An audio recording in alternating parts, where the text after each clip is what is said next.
Hello students, last lecture में हमने variation of conductance और कंडक्टिविटी और उसमें भी मोलर कंडक्टिविटी, इक्विवेलेंट कंडक्टिविटी का वेरिएशन डाइल्यूशन और कंसंट्रेशन के साथ, और उसी में हमने डे बाय ऑन से अगर इक्वेशन वगैरह स्ट्रॉन्ग इलेक्ट्रोलाइट और वीक इलेक्ट्रोलाइट के लिए हमने ग्राफ वगैरह देखा था।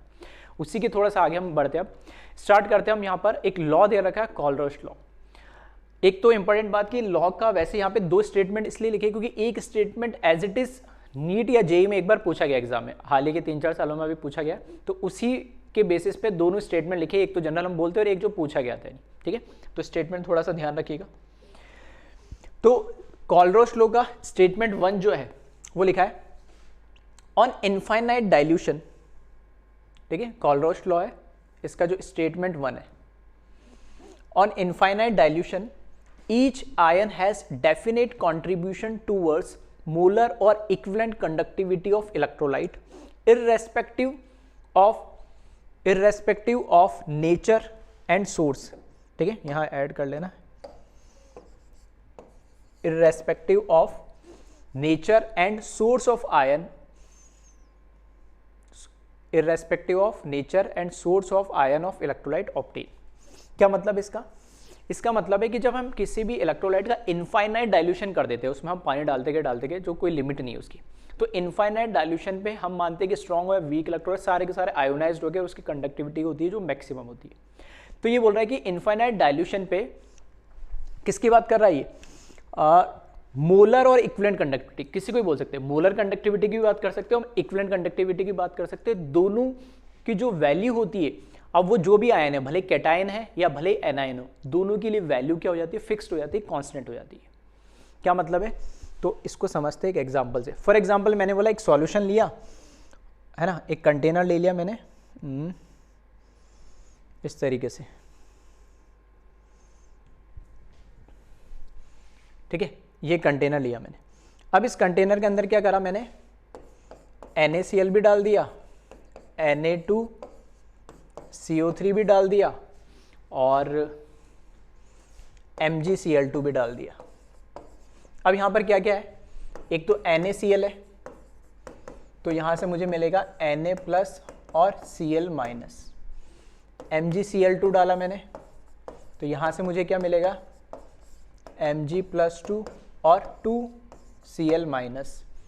और सोडियम कार्बोनेट भी डाल दिया मैंने, Na2CO3, तो यहाँ पर मिलेगा 2Na+ और CO3 2-। अब यहाँ पर देखूँ तो मैं आयंस कितने हैं, कौन कौन से, तो कैटायन Na+ एक ही हो गया और Na+ एक ही हो गया। ठीक है, चलो कैटायन Na से स्टार्ट करते हैं, Na+ से। तो कैटायन तो दोनों में Na+ कॉमन हो गया, इनफाइनाइट डाइल्यूशन करा मैंने। अब एक कैटायन Na+ मुझे मिल रहा है NaCl से और दूसरा Na+ मिल रहा है मुझे Na2CO3 से।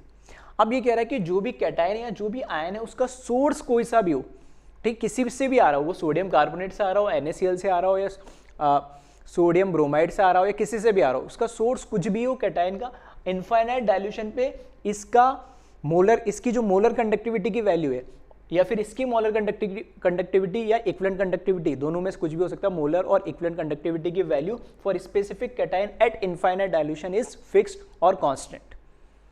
आई बात समझ में?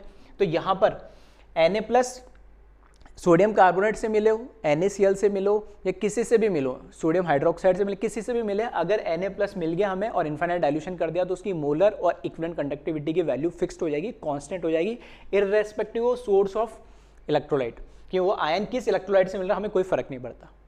फॉर एग्जांपल जैसे मैं बोल दिया इसकी मोलर कंडक्टिविटी 50 है, तो वो सोडियम कार्बोनेट से Na+ मिल रहा है उसकी भी 50 रहेगी, और NaCl से मिल रहा है उसकी भी 50 रहेगी।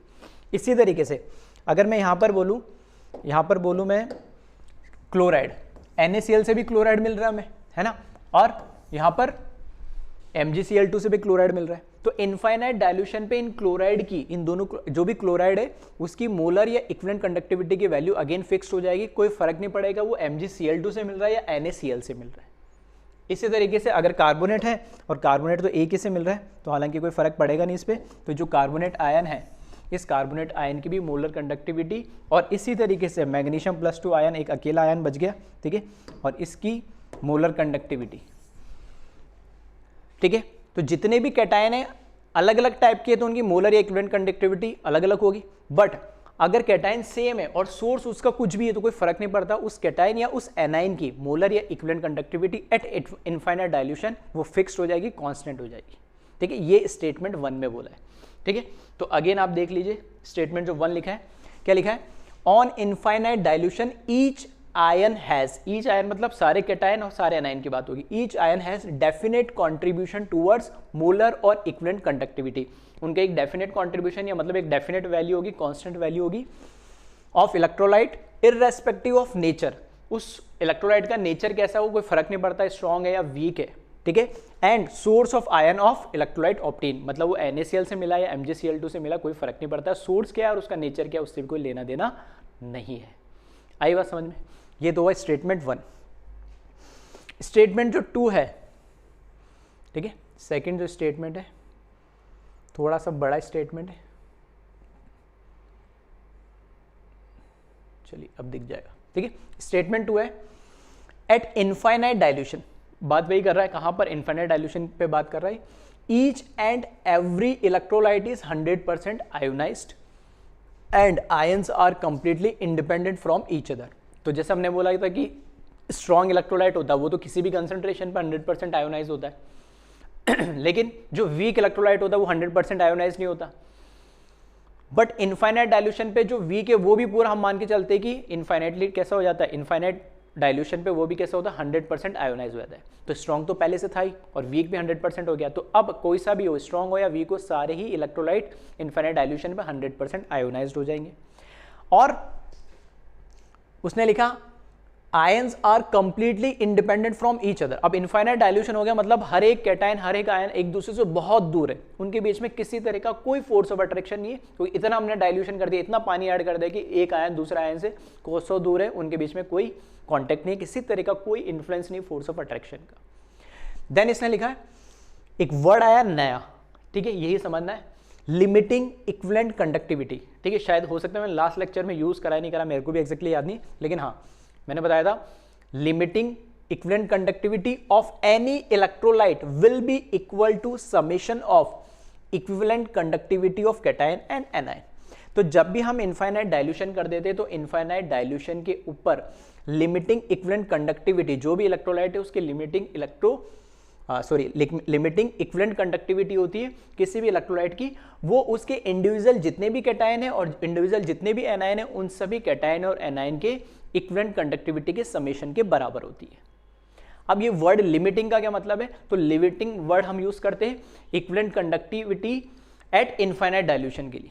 ठीक है, शायद हो सके मैंने बताया और नहीं बताया तो फिर से बता रहा हूं, हम लिखते थे लैम्डा EQ इनफाइनाइट। ठीक है, इस तरीके से लिखते थे, ये टर्म लिखते थे हम, एक तो हम इस तरीके से लिखा पहले हमने लैम्डा M और एक लिखा हमने लैम्डा EQ। तो ये तो मोलर कंडक्टिविटी, ये इक्विवेलेंट कंडक्टिविटी। फिर हमने क्या करा, इसके आगे C लगा दिया तो ये बन गया molar conductivity eight specified concentration या गिवन कंसंट्रेशन। इसी तरीके से equivalent conductivity eight given concentration. यही हमने इसको क्या करा, अब चेंज कर दिया, इसको चेंज करके हमने क्या कर दिया M और यहां पे लगा दिया इनफाइनाइट। अब ये बना, हमने इसको क्या बोला, molar conductivity at infinite dilution. इसी molar conductivity at infinite dilution को हम लिमिटिंग मोलर कंडक्टिविटी भी बोलते हैं।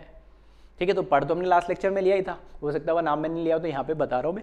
इसी तरीके से अगर मैंने लैम्डा EQ या EQ इनफाइनाइट लगा दिया तो ये क्या बन गया, फिर equivalent conductivity at infinite dilution बोलते हैं, या फिर इसको लिमिटिंग इक्विवेलेंट कंडक्टिविटी भी बोल सकते हैं। नहीं, अब लिमिटिंग क्यों बोल दिया, क्योंकि मैक्सिमम लिमिट है, क्योंकि जब इनफाइनाइट डाइल्यूशन होगा तो जो भी इलेक्ट्रोलाइट होगा उसकी कंडक्टिविटी वो मैक्सिमम हो जाएगी, वो एक लिमिट आ गई, उससे ज्यादा नहीं हो सकती, इसलिए इसको नाम लिमिटिंग मोलर कंडक्टिविटी या लिमिटिंग इक्विवेलेंट कंडक्टिविटी भी बोला जाता है।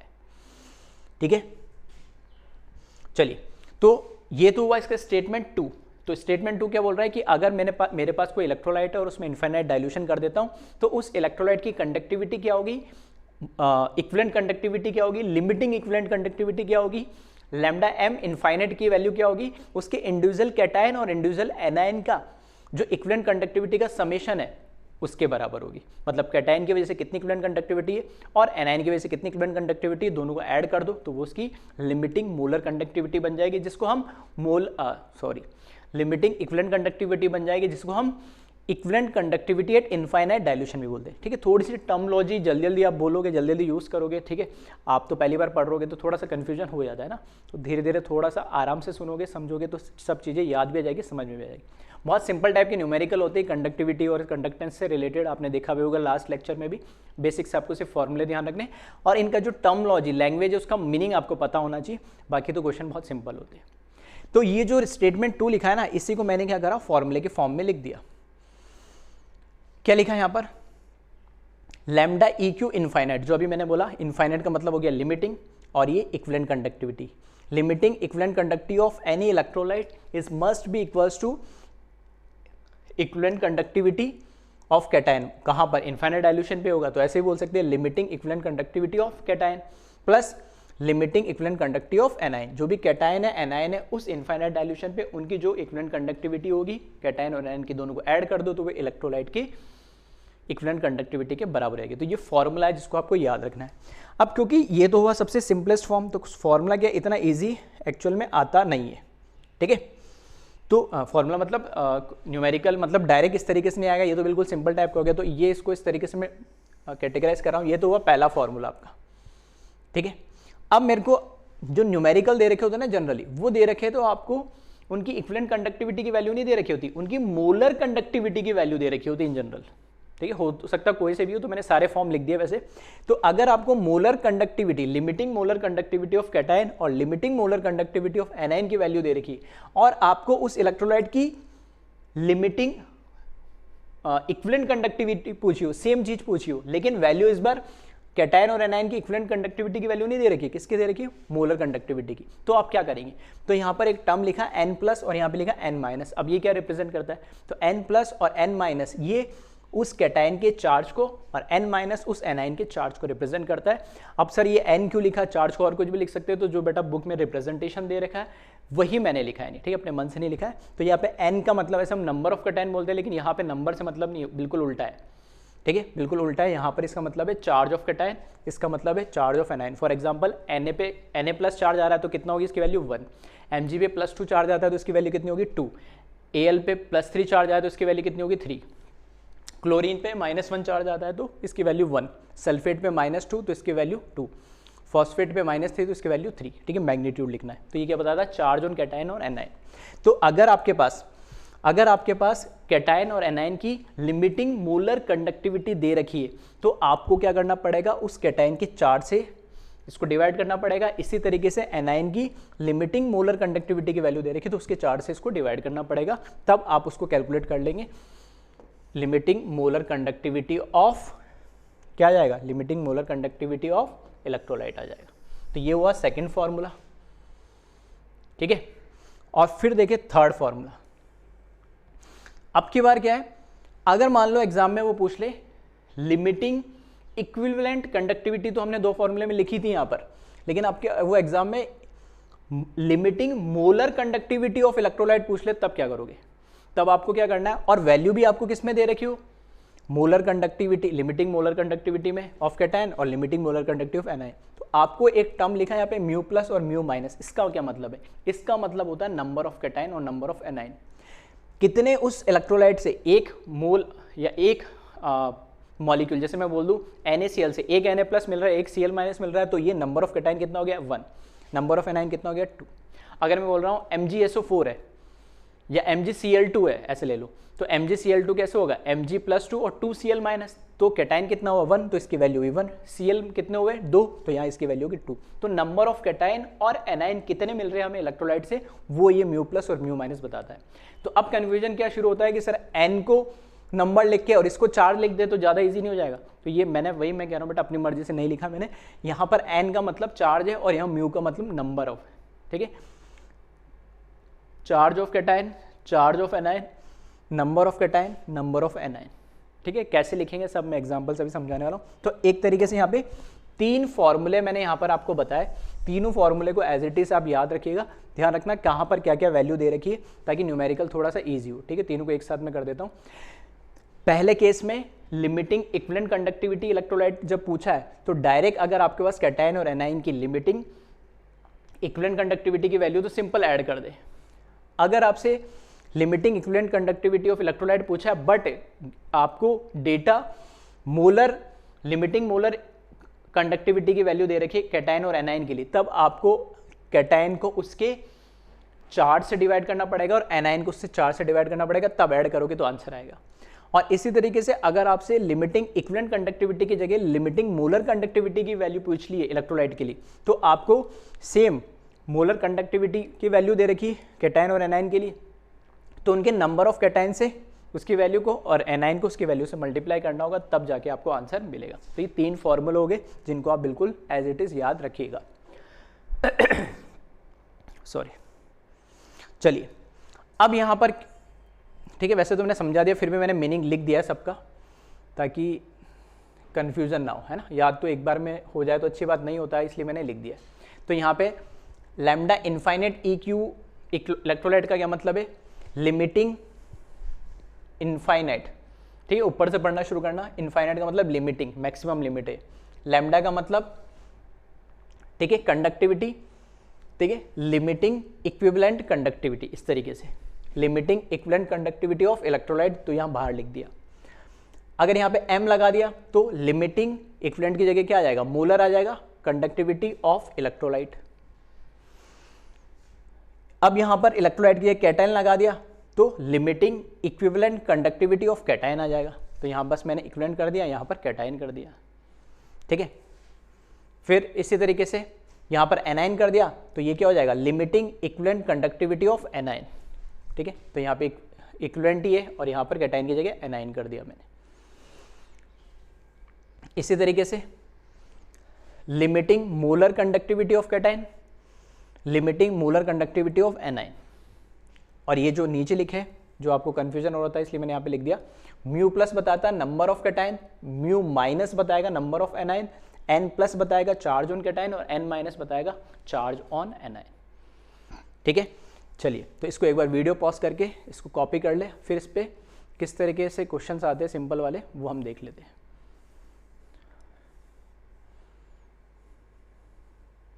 ठीक है, कॉलरॉश लॉ है, दोनों स्टेटमेंट ध्यान रखिएगा, इसमें से एक statement as it is exam में पूछा गया है। 4 स्टेटमेंट दे दिए थे और पूछा है कि कौन सा स्टेटमेंट कॉलरॉश लॉ का है।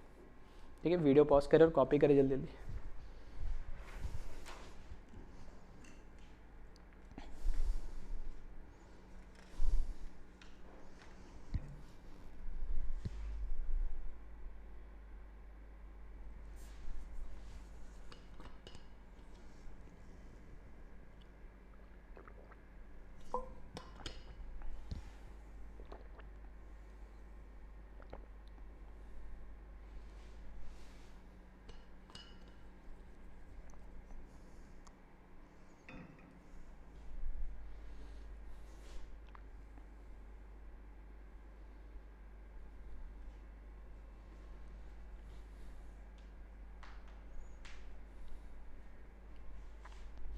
ठीक है, 3 फॉर्मूले ये, इन 3 फॉर्मूलों को एज इट इज याद रखिएगा।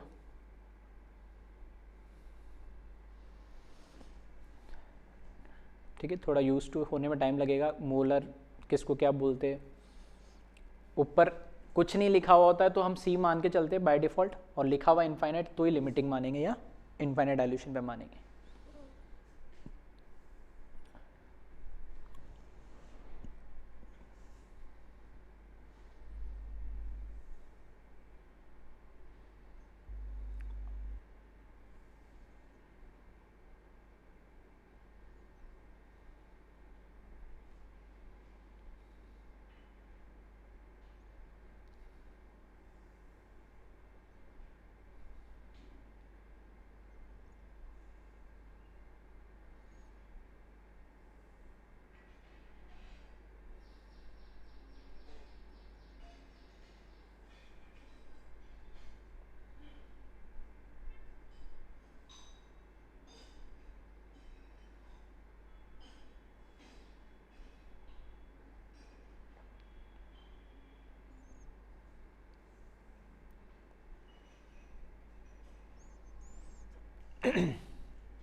चलिए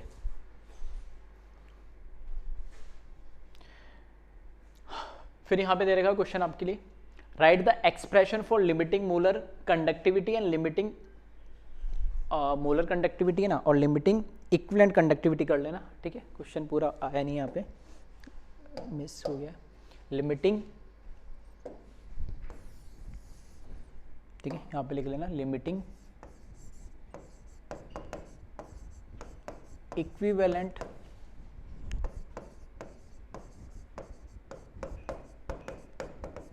कंडक्टिंग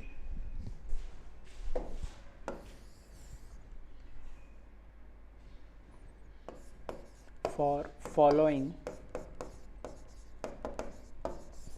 इलेक्ट्रोलाइट।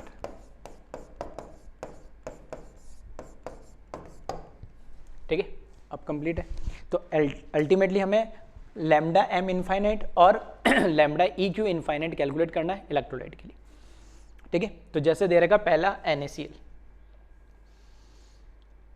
अब इसमें हम बाय डिफॉल्ट, वैसे तो आप पे डिपेंड करेगा न्यूमेरिकल पे, मैं तो एक्सप्रेशन लिखना सिखा रहा हूँ, आपको न्यूमेरिकल पे डिपेंड करेगा कि उसने वैल्यू क्या दे रखी है कैटाइन की मोलर कंडक्टिविटी दे रखी है इनफाइनाइट डाइल्यूशन पे, या उसकी इक्विवेलेंट कंडक्टिविटी दे रखी है, ठीक है। उसके अकॉर्डिंग आप यूज़ करेंगे। अब ये मान के चलता हूँ कि सब मैक्सिमम क्वेश्चन में से मोलर कंडक्टिविटी दे रखा होता है, तो मोलर कंडक्टिविटी के फॉर्म में मैं लिख देता हूँ। तो NaCl है, तो सबसे पहले तो आप क्या करें, जो भी आपको इलेक्ट्रोलाइट दे रखा है उसमें देख लेना कितने कैटाइन और एनाइन बन रहे हैं और उन पर चार्ज क्या आता है, ये जरूरी है, ठीक है। तो Na+ और Cl-। अब मैं बोल सकता हूँ यहाँ पे charge on cation, charge on A9, number of cation and number of anion, सभी की वैल्यू क्या है, 1 है। कैटाइन 1 है, ठीक है, चार्ज ऑन कैटाइन 1 है, चार्ज ऑफ एनाइन भी 1 है, मैग्नीट्यूड बताना है, ठीक है। फिर कितने कैटाइन बन रहा है, एक Na+ बन रहा है और एक Cl- बन रहा है, तो सब ये क्या बताता है, चार्ज ऑन कैटाइन 1 है, चार्ज ऑफ एनाइन भी 1 है, नंबर ऑफ कैटाइन भी 1 है, नंबर ऑफ एनाइन भी क्या है, सबकी वैल्यू 1 है। तो अगर मुझे यहाँ पे कैलकुलेट, मुझे यहाँ पे एक्सप्रेशन लिखना है, मेरे को molar conductivity at infinite dilution of NaCl, ठीक है। तो ठीक है, तो फॉर्मूला क्या है, यहां से आप देख सकते हैं,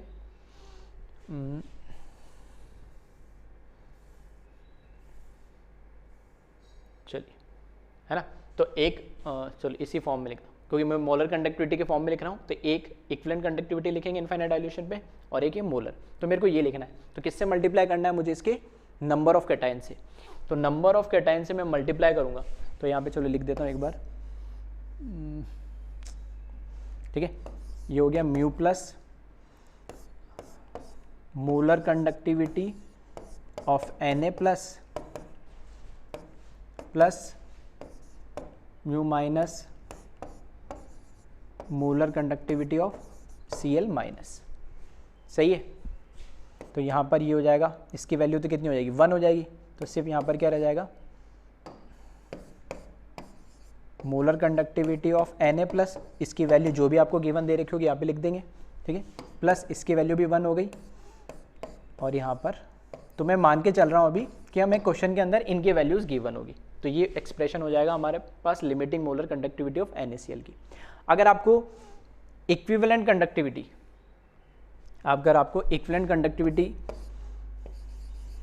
limiting equivalent conductivity of NaCl calculate करना है और आपको मोलर कंडक्टिविटी दे रखी है कैटाइन और एनाइन की, तो आप क्या करेंगे, फॉर्मूला क्या है, 1/n+n+ मतलब चार्ज ऑन कैटाइन और molar conductivity of Na+ plus 1/n- charge on A9 और ये मोलर कंडक्टिविटी ऑफ Cl-। ठीक है, कैटाइन एनाइन की जगह मैंने लिख दिया। तो वापस से चार्ज भी 1 है कैटाइन का और एनाइन का भी चार्ज 1 है, तो ये तो पहले लिख दिया था, तो फिर से क्या हो जाएगा, molar conductivity of Na plus limiting molar conductivity of Cl-। तो आप देख सकते हो दोनों में वैल्यू सेम आ रही है। ठीक है, molar conductivity of limiting molar conductivity of NaCl की वैल्यू भी वही आ रही है और लिमिटिंग मोलर कंडक्टिविटी, सॉरी यहाँ पर करेक्ट कर लेना, मोलर लिख दिया मैंने, इक्विवेलेंट लिखना है ना।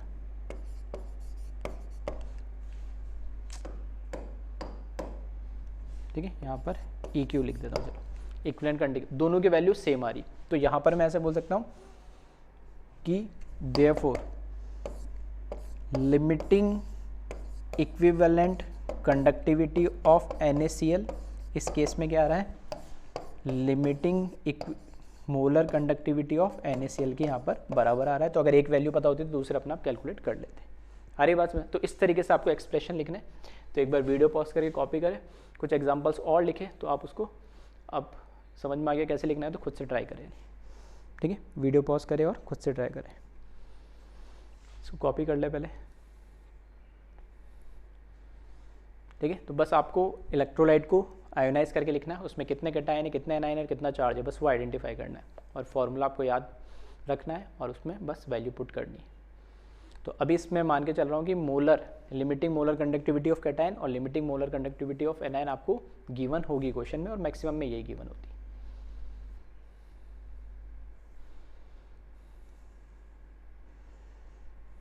ठीक है, चलिए इसी तरीके से एक और प्रैक्टिस के लिए यहाँ लिख दिया मैंने मैग्नीशियम सल्फेट। तो वीडियो पॉज करें और इसके लिए दोनों लिमिटिंग मोलर कंडक्टिविटी और लिमिटिंग इक्विवेलेंट कंडक्टिविटी दोनों के लिए एक्सप्रेशन लिखने हैं। तो अगर आपको समझ में आ गया तो वीडियो पॉज करके आप इसके लिए एक्सप्रेशन लिखें और बाद में क्रॉस वेरीफाई करें। और जिसको अभी भी समझ में नहीं आया देखें इसको कैसे करेंगे। पहले तो मैंने क्या करा, MgSO4 जो हमें दे रखा है इसको आयोनाइज करेंगे तो हमें पता है Mg पे +2 चार्ज आएगा और सल्फेट पे चार्ज कितना आएगा, -2। ठीक है, मिलेंगे तो एक एक ही कैटायन और एनायन। तो मैं बोल रहा हूँ कि यहाँ पे charge on cation and charge on anion, और क्योंकि सॉल्ट है तो वो तो सेम ही होगा ना वैसे भी। ठीक है, तो ये कितना हो जाएगा 2, लेकिन number of cation 1, number of anion 1। तो अब की बार यहाँ पर μ + μ - इज इक्वल्स टू 1। चारों को अलग अलग लिख सकते हैं लेकिन जो सेम है मैंने इसलिए एक साथ लिख दिया। अब यहाँ पर ठीक है डायरेक्ट लिख रहा हूँ आपके बारे में, limiting molar conductivity of MgSO4। ठीक है, limiting molar conductivity of MgSO4। तो लिमिटिंग मोलर कंडक्टिविटी का आपको बस क्या करना है, फॉर्मूला लगा देना है। तो आपको क्या लिखना पड़ेगा, यहाँ पर चार्ज ऑन कैटायन और चार्ज ऑन एनायन, तो ये कितनी आ जाएगी, इसकी वैल्यू 1 आ जाएगी। और यहाँ पर मान के चलते हम कि मोलर कंडक्टिविटी ऑफ Mg+2 आपको गिवन दे रखा है, और यहाँ पर फिर अगेन 1 आ जाएगा, और limiting molar conductivity of sulphate -2 भी आपको गिवन दे रखा है। ठीक है, ये तो हुई लिमिटिंग मोलर कंडक्टिविटी की वैल्यू। और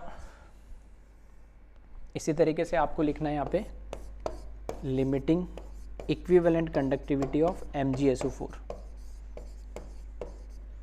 वो किसके बराबर होगी, 1/n+, मतलब number of charge on cation और चार्ज ऑन एनायन। तो यहाँ देखिए नंबर ऑफ कैटायन और एनायन तो 1 है, और चार्ज कितना है कैटायन और एनायन पे दोनों पे 2 है, तो 2 से डिवाइड करना पड़ेगा आपको। तो यहाँ पर लिख देता हूँ मैं डायरेक्ट, ये हो जाएगा 1/2 limiting molar conductivity of Mg+2 और 1/2 limiting molar conductivity of sulphate -2। ठीक है, इस तरीके से आपको सॉल्व करना है। चलिए तो इसको वीडियो पॉज करें और कॉपी करें।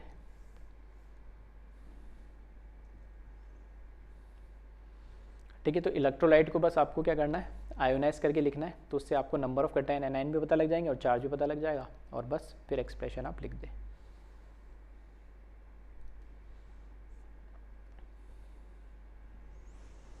चलिए एक और देखते हैं लास्ट प्रैक्टिस के लिए, कैल्शियम फॉस्फेट। ठीक है, इसको ट्राई करें आप खुद से वीडियो पॉज करके।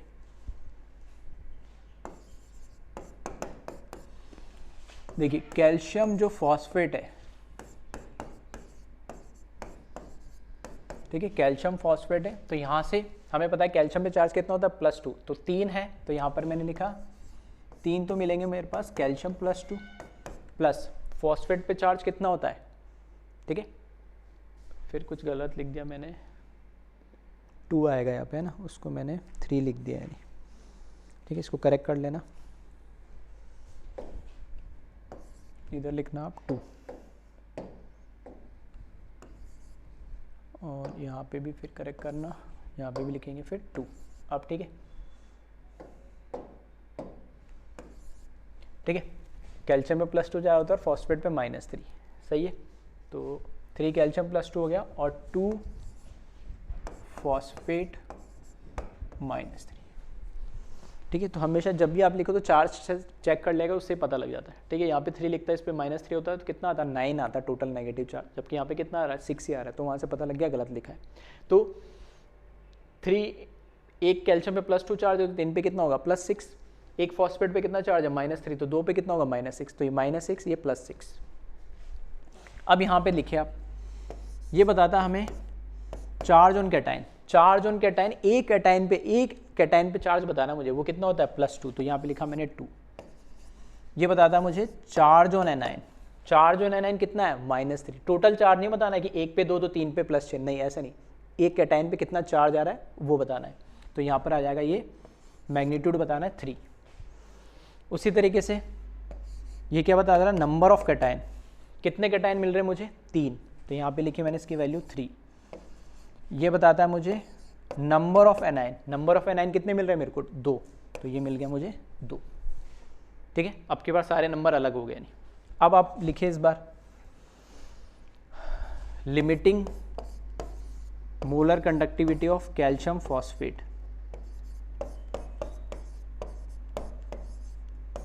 ठीक है। Limiting molar conductivity of calcium phosphate लिखेंगे, तो किससे मल्टीप्लाई करेंगे इसके ठीक है, इसके किससे मल्टीप्लाई करेंगे,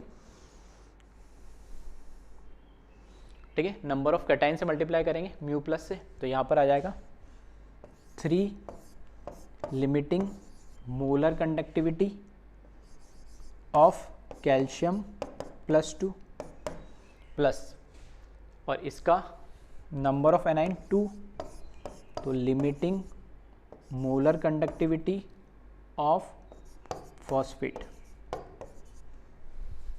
ठीक है।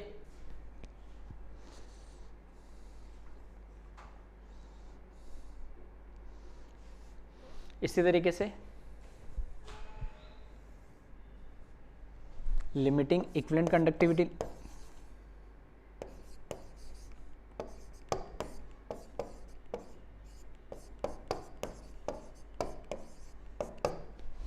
ठीक है। तो चार्ज ऑफ कैटाइन और एनाइन से डिवाइड करना होता है, इसमें 1/n+ लिखेंगे, तो कैटाइन पे चार्ज कितना है 2, मोलर कंडक्टिविटी ऑफ कैल्शियम +2, और इस पे चार्ज कितना है 3, तो 1/3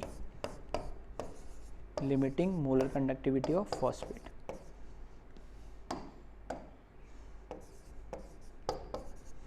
ठीक है। तो इस तरीके से आप लिख देंगे। तो बस ये आपको थोड़ा सा बस लिखना आना चाहिए, और लिखना आने के लिए आपको बस कैटाइन और एनाइन पता होना चाहिए। बस फॉर्मूले में ध्यान रखना है कहाँ कैटाइन्स के नंबर से मल्टीप्लाई करते हैं, कहाँ डिवाइड करते हैं, वो आपको चीज़ बस थोड़ा सा फॉर्मूला इसलिए याद रखना, बाकी और तो कुछ चीज़ होती नहीं इसमें।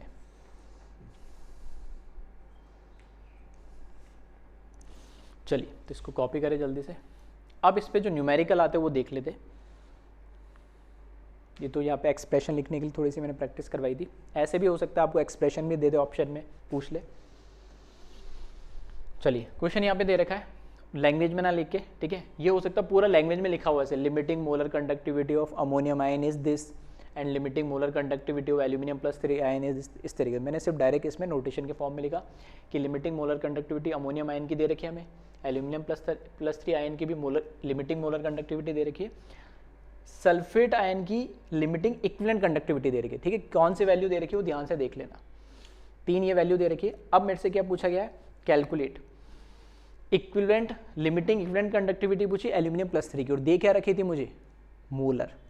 इसी तरीके से एल्यूमिनियम सल्फेट की इक्विवेलेंट कंडक्टिविटी पूछी लिमिटिंग इसने, और यहाँ पर एल्यूमिनियम सल्फेट के फिर मोलर पूछ लिए, और इसी तरीके से अमोनियम सल्फेट के लिए, ठीक है। अगर किसी को कुछ भी थोड़ा बहुत समझ में आया तो ट्राई कर सकता है, अदरवाइज हम एक एक करके इसको देखते हैं, ठीक है। चलिए तो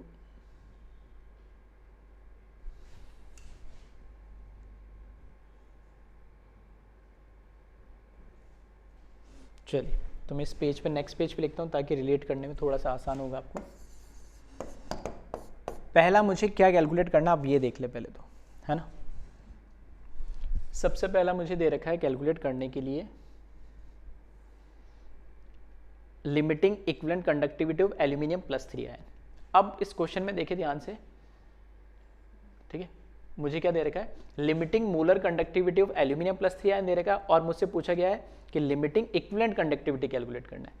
अब मोलर और इक्विवेलेंट कंडक्टिविटी के बीच में रिलेशन क्या है वो आपको बस क्या होना चाहिए, पता होना चाहिए, और ये ऑलरेडी हम पढ़ चुके हैं लास्ट लेक्चर में, ठीक है। हमें पता है कि किसी की भी, अब बस फर्क क्या आ गया, यहाँ पे इनफाइनाइट लगा दिया, डाइल्यूशन वाला लगा दिया, कोई फर्क थोड़ी पड़ता है, वो सी कंसंट्रेशन पे भी होगा, इनफाइनाइट पे भी होगा, तो क्या फॉर्मूला तो वही सेम ही रहना है। तो हमें पता है कि किसी का भी इक्विवेलेंट कंडक्टिविटी है वो मोलर कंडक्टिविटी को हम क्या करें, वैलेंस फैक्टर से डिवाइड कर दे, तो वो उसकी क्या आ जाएगी, बराबर हो जाएगा। तो यहाँ पर वही लिख रहा हूँ मैं, फर्स्ट पार्ट जो हमें कैलकुलेट करना है, हमें कैलकुलेट करना है, बस इनफाइनाइट लगा दिया, बाकी सब चीज़ तो same he. Equivalent conductivity of aluminium +3 हमें कैलकुलेट करनी है। ये किसके बराबर होगा, हमें पता है इक्विवेलेंट कंडक्टिविटी किसके बराबर होती है, मोलर कंडक्टिविटी जो होगी इसकी, लिमिटिंग लगा दो तो लिमिटिंग लगा दो, क्या दिक्कत है, डिवाइड बाय वैलेंस फैक्टर, ठीक है। ये फॉर्मूला हम पढ़ चुके हैं, इक्विवेलेंट और मोलर कंडक्टिविटी के बीच में रिलेशन। अब वो किसी भी कंसंट्रेशन पे या इनफाइनाइट हो, फॉर्मूला तो वही रहना है, ठीक है। तो वैलेंस फैक्टर क्या होगा एल्यूमिनियम +3 का, एल्यूमिनियम +3 का वैलेंस फैक्टर, कैटायन का वैलेंस फैक्टर क्या होता है, जो भी उस पर चार्ज होता है, तो चार्ज कितना है 3, तो इसका वैलेंस फैक्टर हो जाएगा 3। तो यहाँ पर इसकी वैल्यू कितनी दे रखी है, देख लें यहाँ पे, इसकी वैल्यू दे रखी है 300 मोलर कंडक्टिविटी की वैल्यू। तो यहाँ पर मैंने लिखा 300, वैलेंस फैक्टर कितना 3, तो इसकी वैल्यू कितनी आ जाएगी 100, ठीक है। यूनिट आप लिख लीजिएगा, यूनिट मैंने उस वैसे लिखी रखी है वहाँ पे, चलो लिख देता हूँ, सेंटीमीटर सीमेन, ठीक है, जो यूनिट इसकी वही रहनी है, सीमेन सेंटीमीटर स्क्वायर, और यहाँ पर क्या आ जाएगा, बस इक्विवेलेंट इनवर्स आ जाएगा, सीमेन सेंटीमीटर स्क्वायर, और मोल की जगह इक्विवेलेंट इनवर्स आ जाएगा, ठीक है। चलिए, तो ये तो हुआ फर्स्ट पार्ट, इजी था, ये तो हो गया नहीं। अब आते हैं हम सेकंड पार्ट पे। सेकंड पार्ट में हमसे क्या पूछा गया वो देख लेते हैं पहले। सेकंड पार्ट में हमसे पूछा गया है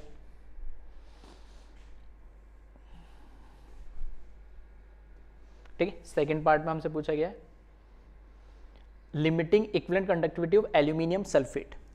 अब क्या मेरे पास एल्यूमिनियम सल्फेट की मोलर कंडक्टिविटी डायरेक्ट दे रखी है, तो वैलेंस फैक्टर से मैं डिवाइड करके उसको कैलकुलेट कर लेता जैसे अभी कर रखा था, लेकिन यहाँ पर मुझे एल्यूमिनियम सल्फेट की तो कहीं नहीं दे रखी है। हाँ, एल्यूमिनियम +3 की आयन दे रखी है और सल्फेट -2 की भी दे रखी है, लेकिन कैटायन और आयन की अलग अलग।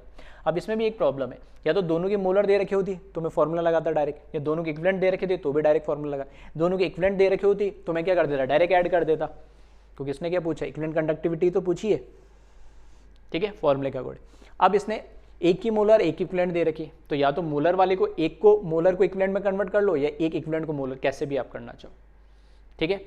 तो ठीक है, आ रहा होगा समझ में है ना, किस तरीके से फॉर्मूले को हमें यूज़ करना है। तो मोलर को इक्विवेलेंट में कन्वर्ट कर लो, या इक्विवेलेंट को मोलर में कर लो, ये आपकी चॉइस है, ठीक है, उससे कोई फर्क नहीं पड़ेगा। अब क्योंकि यहाँ पर हम ऑलरेडी पहले क्वेश्चन में हमसे क्या पूछा गया, लिमिटिंग इक्विवेलेंट कंडक्टिविटी एल्यूमिनियम +3 तो पूछा था, तो वो हमने ऑलरेडी कन्वर्ट कर दिया, तो फिर मैं डबल मेहनत क्यों करूँ। तो मैं यहाँ पे फॉर्मूला लिख रहा हूँ सेकंड, ठीक है, मुझे कैलकुलेट करना है यहाँ पे limiting equivalent conductivity of aluminium sulphate, ठीक है। इक्विवेलेंट क्या होगा, दोनों कैटायन और एनायन की इक्विवेलेंट को, दोनों इक्विवेलेंट की कंडक्टिविटी, कैटायन और एनायन की दोनों की इक्विवेलेंट कंडक्टिविटी ऐड कर दो तो आ जाएगा। तो यहाँ पे लिख रहा हूँ मैं इक्विवेलेंट कंडक्टिविटी ऑफ कैटायन हमारा कौन है, aluminium +3 plus equivalent conductivity of sulphate -2। ये वैल्यू ऑलरेडी मैं यहाँ पे कैलकुलेट कर चुका हूँ, तो यहाँ पर इसको लिखा मैंने 100 प्लस इसकी वैल्यू हमें क्वेश्चन में गिवन दे रखी है, ये वाली कितनी 125, बस यहाँ पे वैल्यू रख दे, तो ये दे दी 125, तो ये कितना हो जाएगा 225 5 हो जाएगा। अगेन यूनिट आप लिख लेना इसमें, ये हो जाएगा आपका सीमेन सेंटीमीटर स्क्वायर इक्विवेलेंट इनवर्स। सही है। इस तरीके से बस आपको क्या वैल्यू दे रखी है और आपको क्या कैलकुलेट करना है वो आपको क्वेश्चन पे डिपेंड करेगा, वो आपको चेक करते चलना है। थर्ड पार्ट में देखिए क्या पूछा उसने। थर्ड पार्ट में इसने पूछा है limiting molar conductivity of aluminium sulphate. यहाँ क्या पूछा है इसने, limiting equivalent conductivity of aluminium sulphate. तो अगर इक्विवेलेंट पता लग गई तो उसकी मैं मोलर कैलकुलेट कर सकता हूँ। अभी हमने देखा था रिलेशन है, तो बस यहाँ से ये भी हो जाएगा इजीली। तो अगर मुझे limiting molar conductivity of aluminium sulphate पूछा है तो वो किसके बराबर हो जाएगा, valence factor into equivalent limiting equivalent conductivity of aluminium sulphate के बराबर हो जाएगा। फॉर्मूला सेम ही रहना, वो कैटायन पे यूज़ करो, एनायन पे यूज़ करो या इलेक्ट्रोलाइट पे यूज़ करो। अब यहाँ पे वैलेंस फैक्टर क्या होगा, तो अभी ऐसा क्वेश्चन हमने देखा ही है कि एल्यूमिनियम सल्फेट किस में है, एल्यूमिनियम +3 और सब जगह मैंने गलत लिख दिया है ना, वैलेंस ही सही लगा लेना है, जल्दी जल्दी के चक्कर में सब जगह ऐसे ही लिखा हुआ है। चलो इसको करेक्ट कर लेते।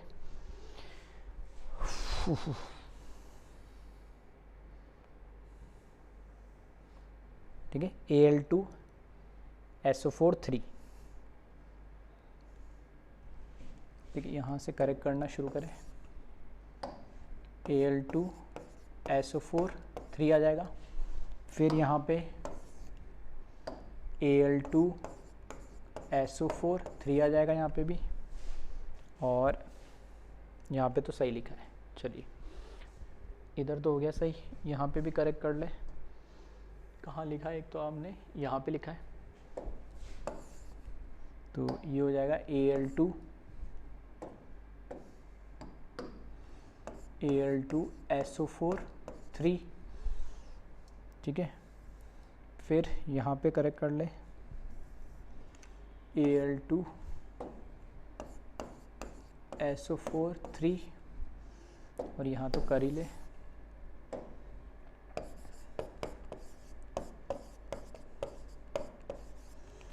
ठीक है, तो यहाँ पर क्या आ जाएगा, ये 2 एल्यूमिनियम +3 और +3 सल्फेट -2। तो टोटल पॉजिटिव चार्ज देख लो या टोटल नेगेटिव चार्ज देख लो, वो क्या आएगा 6। तो वैलेंस फैक्टर क्या हो जाएगा इसका, 6 हो जाएगा। यानी तो आपको बस क्या करना है, 6 से इसको मल्टीप्लाई करना है, और ये वैल्यू तो आपने क्या कर ली, ऑलरेडी कैलकुलेट कर ही ली है ना, तो इसमें कोई दिक्कत ही नहीं है।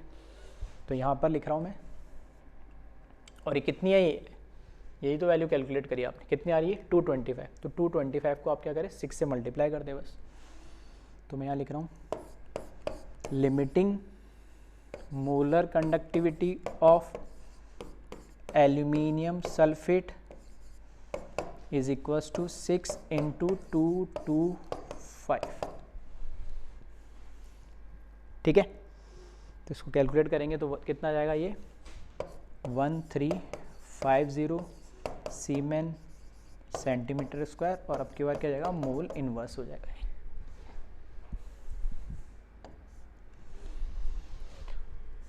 ठीक है, अब आ रहा होगा समझ में कैसे करना है क्वेश्चन। और लास्ट पार्ट देख ले इसमें, लास्ट पार्ट में क्या पूछा है इसने, फोर्थ पार्ट में limiting molar conductivity of ammonium sulphate. अब equivalent conductivity of ammonium sulphate तो डायरेक्ट नहीं दे रखा है, तो कैटायन और एनायन जो भी दे रखा है उसकी आइदर मोलर कंडक्टिविटी बताओ या आइदर इक्विवेलेंट कंडक्टिविटी बताओ। तो हमें देख ले क्या गिवन दे रखा है, कैटायन है अमोनियम, तो इसकी मोलर कंडक्टिविटी दे रखी है, और सल्फेट की इक्विवेलेंट कंडक्ट। फिर से वही बात आ गई, मोलर को किस में, इक्विवेलेंट में कन्वर्ट कर लो, इक्विवेलेंट को मोलर में कन्वर्ट कर लो। अब यहाँ पर क्या है कि इसकी तो इक्विवेलेंट कंडक्टिविटी आपको दे रखी है, और पूछा क्या है इसने, पूछा भी नहीं, पूछा इसने मोलर है। तो आप ऐसा करें, ठीक है, अलग अलग तरीके, या तो आप अमोनियम सल्फेट की इक्विवेलेंट कंडक्टिविटी निकाल लें, फिर वैलेंस फैक्टर से मल्टीप्लाई कर दे, आ जाएगा। या फिर दूसरा तरीका है, मेरे से मोलर पूछा है तो एक वैल्यू ऑलरेडी मोलर के अंदर है, कौन सी, ये वाली, तो इसको मैं छेड़ता नहीं हूँ। हाँ, जो मेरे पास इक्विवेलेंट वाली कंडीशन है जो, उसको किस में कन्वर्ट कर देता हूँ, मोलर के अंदर। मोलर में कन्वर्ट करना है तो इसके वैलेंस फैक्टर से मल्टीप्लाई करना पड़ेगा। वैलेंस फैक्टर कितना आएगा, 2, तो कितना हो जाएगा 125 × 2, तो हो जाएगा 250 + 300 डायरेक्ट हो जाएगा। ठीक है, बस उसमें क्या ध्यान रखना, फॉर्मूले में क्या करते हैं हम, ठीक है, फॉर्मूले में हम क्या करते हैं, ध्यान ये रखना कि जो भी उसका चार्ज होता है कैटायन या एनायन का, ठीक है, उससे आपको मल्टीप्लाई जो भी डिवाइड करना होता है फॉर्मूले में, उसको चेक करके लिखिएगा। चलो पहले इसको कन्वर्ट कर लेता हूँ मोलर कंडक्टिविटी में। तो यहाँ पर फोर्थ पार्ट देखिए, फोर्थ पार्ट में हमें कैलकुलेट करना है molar conductivity of ammonium sulphate. सही लिखा है। अब ये कैलकुलेट करने के लिए, ठीक है, molar conductivity of ammonium sulphate मुझे क्या करना है, कैलकुलेट करना है। तो बस आप इसमें क्या करें, फॉर्मूला लगा दें। यानी अब फॉर्मूला क्या लगेगा इसमें, तो मोलर कंडक्टिविटी आपको कैलकुलेट करना है ना इसमें,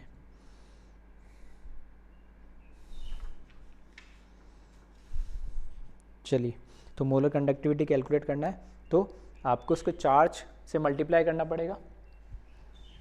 सॉरी, तो मोलर में तो इक्विवेलेंट डायरेक्ट लगेगा नहीं, ओके ओके, तो आपको उसी को कन्वर्ट करना पड़ेगा। ठीक है, किस में कन्वर्ट, देखो दो तरीके से है, या तो आप क्या करें, अमोनियम का जो आपके पास मोलर लिमिटिंग मोलर कंडक्टिविटी है उसको अमोनियम की इक्विवेलेंट कंडक्टिविटी में मल्टीप्लाई कन्वर्ट कर ले, और वो सेम ही होगा क्योंकि बैलेंस फैक्टर उसका क्या 1 ही रहेगा, तो उसका मोलर भी सेम रहेगा और इक्विवेलेंट भी सेम रहेगा। क्योंकि हमारे पास सल्फेट की ऑलरेडी आपके पास इक्विवेलेंट कंडक्टिविटी दे रखी है, तो आपको अमोनियम सल्फेट की लिमिटिंग इक्विवेलेंट कंडक्टिविटी आ जाएगी दोनों को ऐड करने से। अब जो वो वैल्यू आई है, अब उसको आप किस में कन्वर्ट कर सकते हैं, मोलर कंडक्टिविटी में। बस उसका क्या वैलेंस फैक्टर जो क्या होगा हमारे पास यहाँ पर, इसका जो वैलेंस फैक्टर होगा वो कितना होगा, 2 हो जाएगा अमोनियम सल्फेट का, उससे आप मल्टीप्लाई कर दे और आंसर आ जाएगा। ठीक है, एक तो तरीका है। दूसरा तरीका क्या है कि आप सल्फेट को इक्विवेलेंट कंडक्टिविटी में कन्वर्ट कर दो। ठीक है, सल्फेट को, या ऐसा भी कर सकते हैं हम, सल्फेट को मोलर कंडक्टिविटी में कन्वर्ट कर दो और उसका फिर क्या लगा दो, फॉर्मूला लगा दो किसका, मोलर कंडक्टिविटी वाला। तो इजी क्या रहेगा वो, ठीक है, छोटा जो रहेगा, मैं क्या कर रहा हूँ, सल्फेट को मोलर कंडक्टिविटी में कन्वर्ट कर दे रहा हूँ। ठीक है, या ठीक है, हाँ, सल्फेट को मोलर कंडक्टिविटी में हम क्या कर दे, कन्वर्ट कर दे। तो सल्फेट को मोलर कंडक्टिविटी में कन्वर्ट कर देते इसको, तो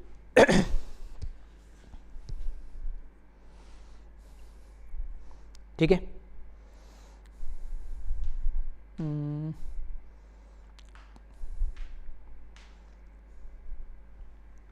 चलिए, एक तो है कि इसको क्या करूं मैं, वैलेंस फैक्टर से मल्टीप्लाई करूं, इसका जो इक्विवेलेंट कंडक्टिविटी आया मेरे पास अमोनियम सल्फेट का, उससे। सही है, वैलेंस फैक्टर इसका 2 हो जाएगा और इक्विवेलेंट कंडक्टिविटी मेरे को अमोनियम सल्फेट की कैलकुलेट करनी। कैसे करें, तो दोनों की इक्विवेलेंट कंडक्टिविटी, ये थोड़ा इजी होगा। क्यों होगा इजी, वो भी मैं बता देता हूँ, क्योंकि इसमें दोनों को डायरेक्ट आपको ऐड करना है। नहीं,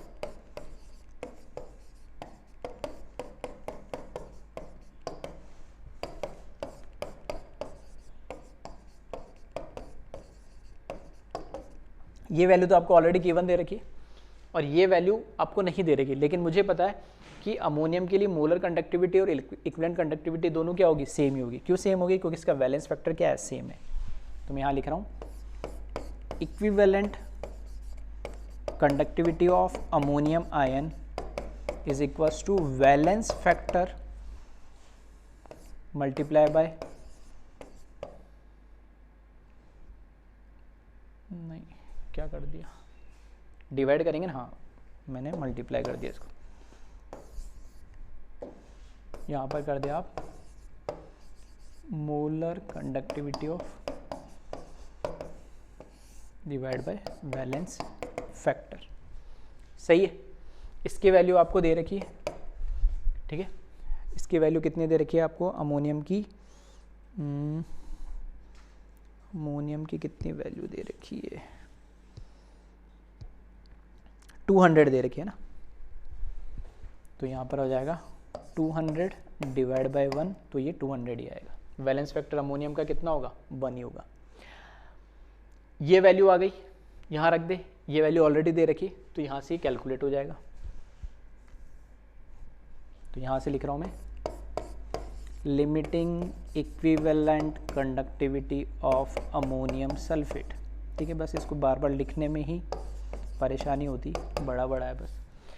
उसकी वैल्यू कितनी लिखी हमने, 200 प्लस इसकी वैल्यू कितनी दे रखी है आपको सल्फेट के लिए, 125। तो कितना हो जाएगा ये, 325 हो जाएगा। बट आपको अब कैलकुलेट क्या करनी है, मोलर कंडक्टिविटी कैलकुलेट करनी है। Molar conductivity of ammonium sulphate which must be equals to valence factor into equivalent conductivity of ammonium sulphate. ये हमने कैलकुलेट कर लिया इसका वैलेंस फैक्टर। वैलेंस फैक्टर कैसे कैलकुलेट करेंगे, तो आप यहाँ पे लिख दे सिंपली, अमोनियम सल्फेट जब ये आयोनाइज होगा तो 2 ammonium ion plus sulphate -2 ion, तो इसका वैलेंस फैक्टर यहाँ से 2 हो जाएगा। एक NH4 प्लस पे 1 चार्ज, तो 2 पे कितना होगा +2 और 1 पे -2, मतलब पॉजिटिव नेगेटिव चार्ज दोनों कितना आ रहा है 2, तो ये हो जाएगा इस पर टोटल 2 वैलेंस फैक्टर। तो ये जो वैल्यू आई है इसकी इक्विवेलेंट कंडक्टिविटी की 325, उसको क्या करें आप 2 से मल्टीप्लाई कर दे सिंपली बस। तो यहाँ पर molar conductivity of ammonium sulphate is equals to 2 × 325।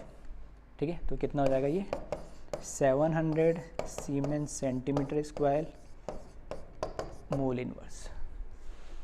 सही है।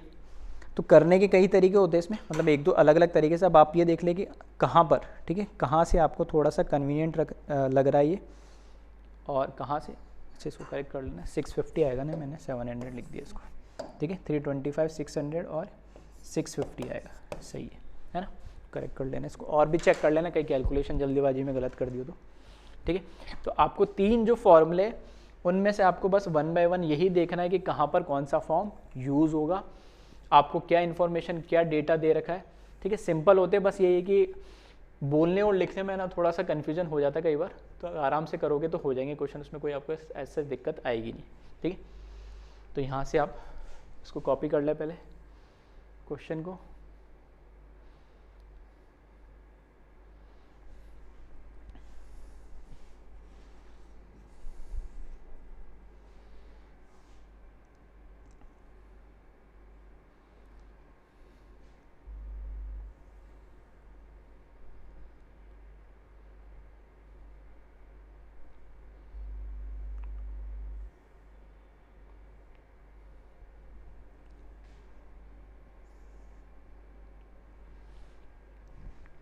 चलिए, फिर ये सॉल्यूशन लिख लेना, और कहीं फिर भी देख लेना जल्दबाजी में कहीं गलत मिस्टेक होगी तो करेक्ट कर लेना, है ना। हो सकता है कैलकुलेशन बाकी तो कोशिश तो करिएगी कहीं गलती ना हो।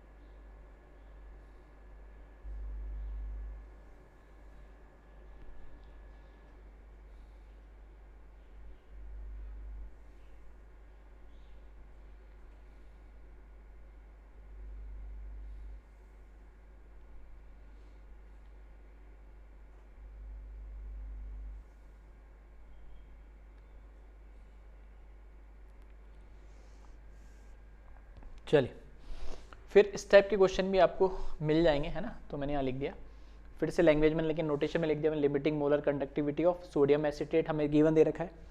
Then limiting molar conductivity of HCl दे रखा है, लिमिटिंग मोलर कंडक्टिविटी NaCl दे रखा है। तो आपसे पूछा है कि what is the limiting molar conductivity of acetic acid, तो कैसे कैलकुलेट करें, ठीक है, क्योंकि सब इनफाइनाइट डाइल्यूशन पे है तो कोई फर्क नहीं पड़ता है, कोई भी कैटायन कोई भी एनाइन, ठीक है, कोलरोज लॉ पे बेस्ड ये। तो आपको एसिटिक एसिड की क्या पता लगानी है, लिमिटिंग मोलर कंडक्टिविटी की वैल्यू, ठीक है। तो अगर आप देखें कैसे करना है, ठीक है, वैसे तो डायरेक्ट मुश्किल है आप इसको अटेम्प्ट कर पाओ, तो देखिए इधर मुझे कैलकुलेट करनी है लिमिटिंग मोलर कंडक्टिविटी, यही है क्या, एक बार देख लेना, ठीक है, और सब मोलर कंडक्टिविटी दे रखी है, चलो ठीक है। तो limiting molar conductivity of CH3COOH, ये हमें कैलकुलेट करना है, ठीक है। अब बात आ रही है CH3COH, आपको जब कैलकुलेट करना है लिमिटिंग मोलर कंडक्टिविटी, तो CH3COOH से आपको क्या क्या आयन मिलेंगे, तो यहाँ से आपको एक तो एसिटेट आयन मिलेगा प्लस एक H+ आयन मिलेगा, ठीक है, एसिड है तो H+ देगा ही, तो ये कैटायन और एनायन मिलेंगे। अब इनकी क्या मोलर या इक्विवेलेंट कंडक्टिविटी आपको डायरेक्ट दे रखी है, तो आप कैलकुलेट कर पाएंगे, जैसे कि अभी लास्ट न्यूमेरिकल में करा था। तो यहाँ पर आपको सोडियम एसिटेट के दे दिए, यहाँ पर आपको HCl की दे दी, यहाँ पर NaCl की दे दी, तो ना तो एसिटेट आयन की अलग से, ना H+ आयन की अलग से, ना ही हमें लिमिटिंग इक्विवेलेंट कंडक्टिविटी दे रखी, तो वैलेंस फैक्टर से हम उसको सॉल्व कर लेते। फिर कैसे करें, तो इस टाइप के क्वेश्चन में आपको थोड़ा सा बस लॉजिकल देखना पड़ेगा, कैसे जो मेरे को गिवन दे रखा हो उस डेटा से मैं कौन कौन से आयन बना सकता हूँ। तो मैं इसी इक्वेशन में क्या कर रहा हूँ, देखना, इसी इक्वेशन में जो मैंने यहाँ पर लिखी है, ध्यान से देखना, ठीक है, इसी इक्वेशन में क्या कर रहा हूँ, CH3COOH, रिएक्टेंट को तो मैंने एज इट इज लिखा, ठीक है, रिएक्टेंट को मैंने एज इट इज लिखा। फिर ये जो एसिटेट आयन है इसको भी मैंने एज इट इज लिखा, ठीक है। अब क्योंकि मेरे पास Na और Cl जो दे रखे उसको किस तरीके से मैं सेपरेट आउट करूं, तो चलो, और सिंप्लिसिटी के लिए H+ भी मैंने एज इट इज लिख दिया। अब क्योंकि यहाँ पर पीछे देखोगे ना, एक तो आपको दे रखा है NaCl, है ना, और एक दे रखा है सोडियम एसिटेट और एक दे रखा है HCl, तो मतलब Na और Cl की कहीं ना कहीं रिएक्शन हो रही है इनके साथ। तो मैं यहाँ पे क्या कर रहा हूँ, उस NaCl को मैंने इस तरीके से ऐड और सब्ट्रैक्ट करना है, तो मैंने यहाँ पे क्या करा, एक Na+ को ऐड करा और एक Na+ को वापस माइनस कर दिया। मैथमेटिकली कोई फ़र्क पड़ेगा, ठीक है क्या, इसको मैथमेटिकल इक्वेशन से, एक्सप्रेशन से लेके चलना, जितना ऐड करा उतना माइनस कर दिया, कोई फ़र्क पड़ेगा नहीं। इसी तरीके से मैंने क्या करा, एक Cl- ऐड करा और एक Cl- फिर सब्ट्रैक्ट कर दिया, अब कोई फ़र्क पड़ेगा नहीं। चलिए अब क्या करना है मुझे, मैंने यहाँ करा जो ये एसिटेट आयन एक है ना, इसको कंबाइन कर दिया मैंने Na+ के साथ, ठीक है। फिर यहाँ पर जो एक Na+ बचा है इसको मैंने कंबाइन कर दिया इस एक Cl- के साथ, दोनों नेगेटिव वालों को नेगेटिव वाले के साथ ही रखा, और जो एक H+ बचा है ना, जो एक यहाँ पे H+ बचा इसको कंबाइन कर दिया मैंने Cl- के साथ। इससे मुझे क्या करेगा, सोडियम एसिटेट मिलेगा जब Na और CH3CO- को कंबाइन कर दूंगा, इससे HCl मिलेगा, दोनों प्लस में मिलेंगे, और ये Na+ और एक NaCl- दोनों क्या मिलेंगे, माइनस में। कैसे देखना, CH3 एसिटेट और Na को मैं जब कंबाइन करूंगा तो सोडियम एसिटेट मिलेगा, उसकी वैल्यू मुझे दे रखी है। फिर एक H और Cl को कंबाइन करूंगा तो उसकी वैल्यू दे रखी है, और NaCl की वैल्यू भी मुझे दे रखी है, तो बस इसको अलग अलग लिख देनी, ठीक है। तो सॉरी, आया समझ में। तो इस तरह के क्वेश्चन भी आपको थोड़ा सा लॉजिकली सोच के करना पड़ेगा। तो यहाँ पर मैं क्या कर रहा हूँ,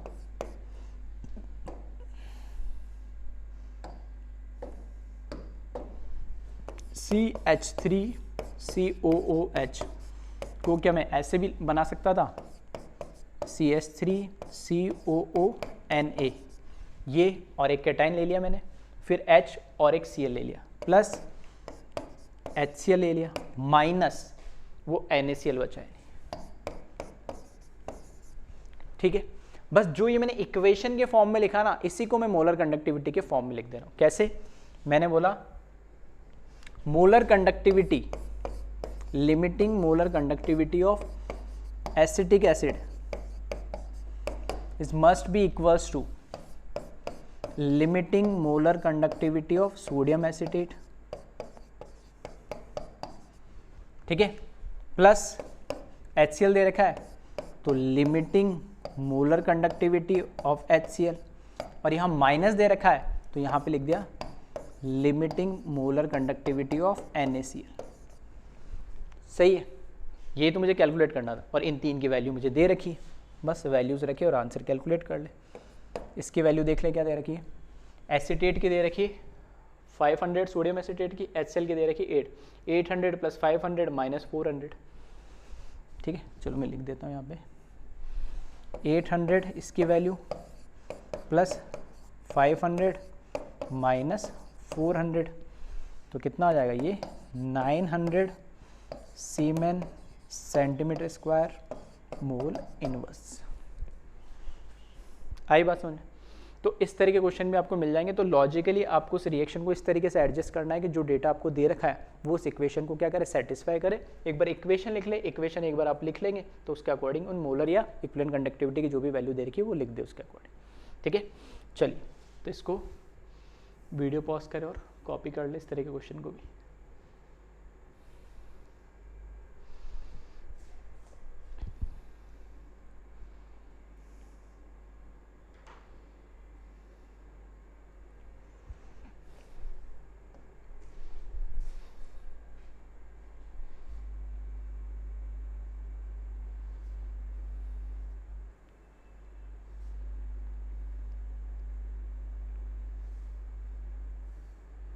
ठीक है, मैथमेटिकल जैसे एक्सप्रेशन लिखते हैं ना, एल्जेब्रिक इक्वेशन, वैसे ही मैंने लिखा है इसको थोड़ा सा केमिकल रिएक्शन को। एक बार केमिकल रिएक्शन बन गई आपकी तो उसको सिर्फ जो भी डेटा आपको दे रखा मोलर इक्विवेलेंट कंडक्टिविटी को उसमें कन्वर्ट कर दें, ठीक है।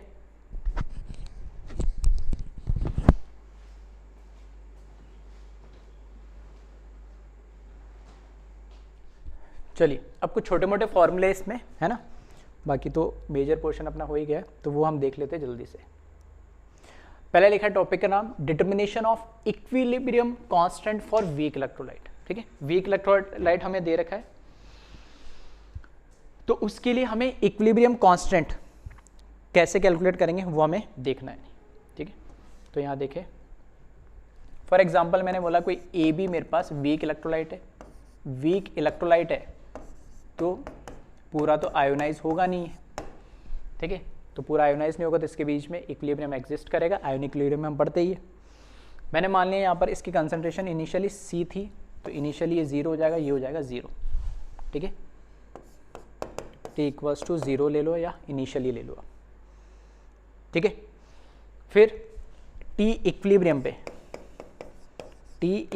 पे यहाँ पर C माइनस सी अल्फा, अगर अल्फा यहाँ पे डिग्री ऑफ डिसोसिएशन है 100% तो आयोनाइज नहीं होगा तो C माइनस सी अल्फा हो जाएगा, यहाँ पर क्या हो जाएगा C अल्फा हो जाएगा और यहाँ पे भी C अल्फा हो जाएगा, ठीक है। ये सब चीज़ें हम आयोनिक इक्विलिब्रियम में लिखते ही थे।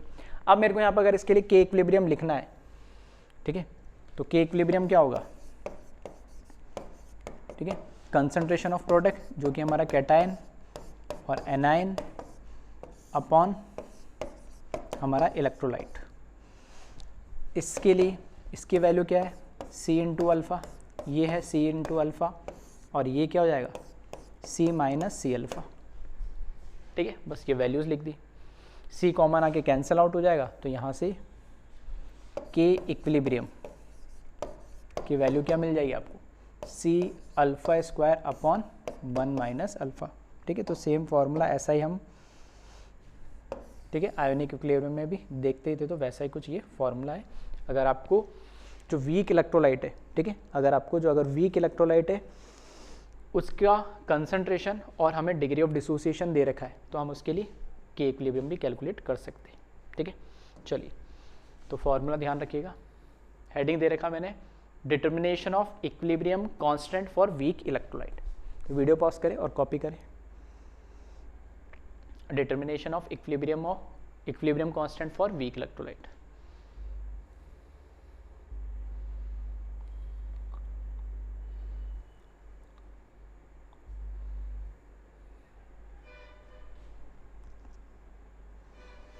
चलिए फिर है इसी तरीके से एक next topic, determination of degree of dissociation alpha of weak electrolyte.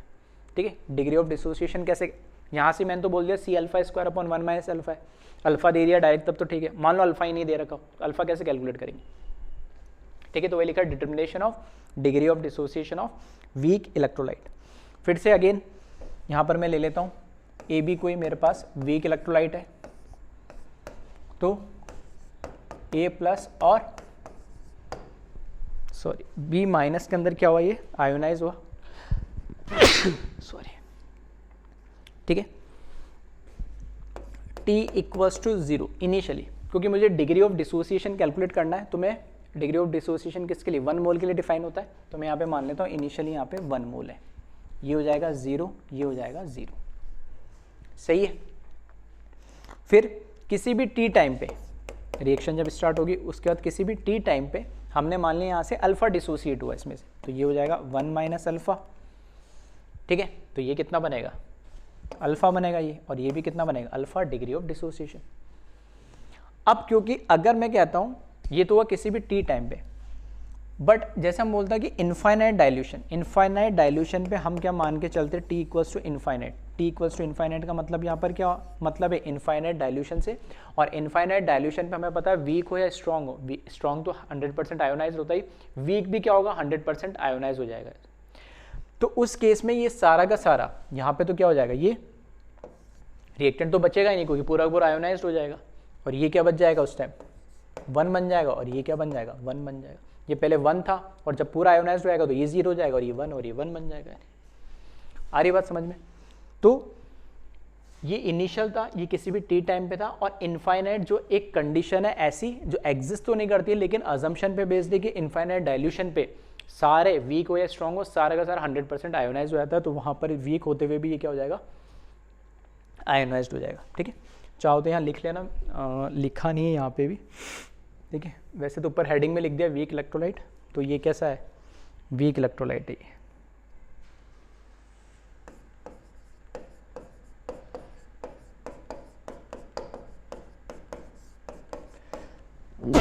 Sorry. ठीक है, यहाँ पे भी लिख लेना।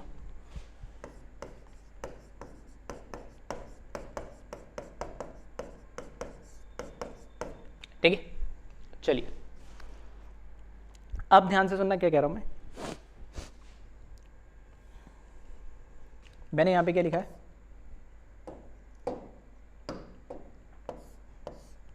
Molar conductivity at any concentration C। ठीक है,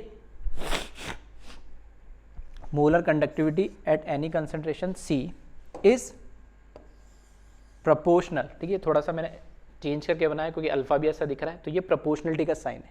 ठीक है, इज प्रोपोर्शनल टू DOD लिख रहा हूं ताकि कंफ्यूजन ना हो, डिग्री ऑफ डिसोसिएशन अल्फा। क्या लिखा है, molar conductivity is proportional two degree of dissociation. मैंने बोला कि कोई भी इलेक्ट्रोलाइट है उसकी मोलर कंडक्टिविटी किस पे डिपेंड करेगी, उसके डिग्री ऑफ डिसोसिएशन पे। जितना ज़्यादा वो डिसोसिएट होगा या जितना ज़्यादा वो आयोनाइज्ड होगा तो नंबर ऑफ आयंस बढ़ेंगे, नंबर ऑफ आयंस बढ़ेंगे तो उसकी कंडक्टिविटी बढ़ेगी, तो मोलर कंडक्टिविटी बढ़ेगी। ठीक है, तो मैंने यहाँ पे लिखा molar conductivity is proportional two degree of dissociation. Degree of dissociation मतलब कितना आयोनाइज हो रहा है, जितना ज़्यादा आयोनाइज होगा उतने नंबर ऑफ आयंस मिलेंगे, और जितने ज़्यादा नंबर ऑफ आयंस मिलेंगे उतने ज़्यादा मोलर कंडक्टिविटी बढ़ेगी। ठीक है, फिर मैंने लिखा यहाँ पे, ध्यान से देखना क्या लिख रहा हूँ,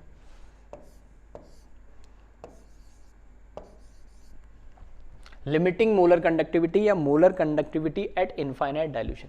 अब molar conductivity at infinite dilution में यहां मैं क्या लिख रहा हूं, इज प्रोपोर्शनल टू, क्या लिखा मैंने, DOD।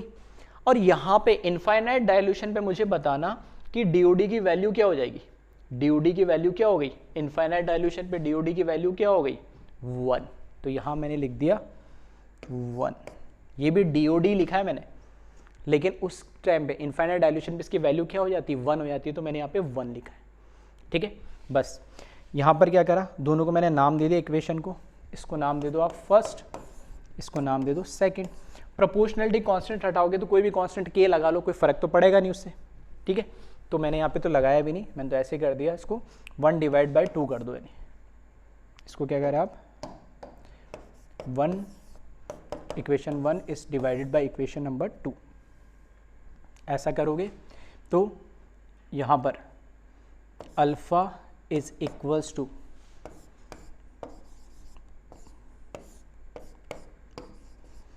ठीक है ratio of molar conductivity to the limiting molar conductivity आ जाएगा, देख लेना।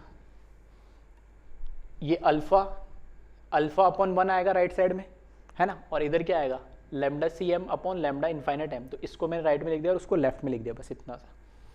ठीक है, तो ये आपका फॉर्मूला आ गया है किसका, डिग्री ऑफ डिसोसिएशन। अगर आपको कैलकुलेट करना है तो उस इलेक्ट्रोलाइट की मोलर कंडक्टिविटी पता होनी चाहिए स्पेसिफिक कंसंट्रेशन पर, इनफाइनाइट डाइल्यूशन पर उसकी मोलर कंडक्टिविटी पता होना चाहिए या लिमिटिंग मोलर कंडक्टिविटी पता होना चाहिए। तो वहाँ से हम क्या करेंगे, कैलकुलेट कर लेंगे। फिर से ध्यान से सुन लेना अगर जिसको नहीं समझ में आया। मैं कह रहा हूँ कि किसी भी सी कंसंट्रेशन पे मोलर कंडक्टिविटी जो है वो किस पे डिपेंड करेगी, डीओडी या डिग्री ऑफ डिसोसिएशन पे अल्फा पे डिपेंड करेगी। क्यों? क्योंकि अल्फा हमें क्या बताता है कितने वीक इलेक्ट्रोलाइट में कितने आयंस आयोनाइज्ड हुए। 100 में से मान लो 60 हुए, 70 हुए। अब जैसे डीओडी बढ़ता जाएगा, 60 हुआ, 70 हुआ, 75 हुआ, तो नंबर ऑफ आयंस बढ़ेंगे, नंबर ऑफ आयंस बढ़ेंगे तो कंडक्टिविटी बढ़ेगी, कंडक्टिविटी बढ़ेगी तो मोलर कंडक्टिविटी बढ़ जाएगी। ठीक है, लैम्डा एम इनफाइनाइट का मतलब होता है कि इनफाइनाइट डाइल्यूशन पे उसकी डिग्री ऑफ डिसोसिएशन की वैल्यू क्या है वो लिखी है मैंने। तो ये डिग्री ऑफ डिसोसिएशन हमें पता है इनफाइनाइट डाइल्यूशन पे वो क्या हो जाएगा, पूरा पूरा 100% आयोनाइज होगा। तो डीओडी की अल्फा की वैल्यू किसके बीच में लाई करती है, 0 से 1। तो मैक्सिमम वैल्यू लिख दी मैंने 1। इन दोनों को डिवाइड करा और इक्वेशन आ गई। ठीक है, चलिए। तो हालांकि डेरिवेशन वगैरह आपसे कोई पूछेगा नहीं, मैं छोटे छोटे से है इसलिए बता दे रहा हूँ। हाँ, फॉर्मूले आप डायरेक्ट ध्यान रखिएगा, न्यूमेरिकल में आपसे पूछे जा सकते हैं। ठीक है, तो कॉपी कर इसको, वीडियो पॉज करके।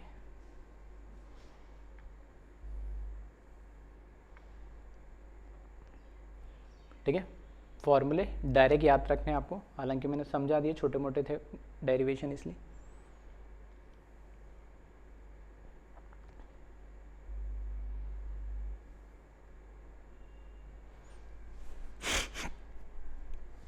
चलिए इस पे न्यूमेरिकल भी देख लेते एक छोटा सा जल्दी से। यहाँ पे हमें दे रखा है conductivity of an aqueous solution of weak monoprotic acid.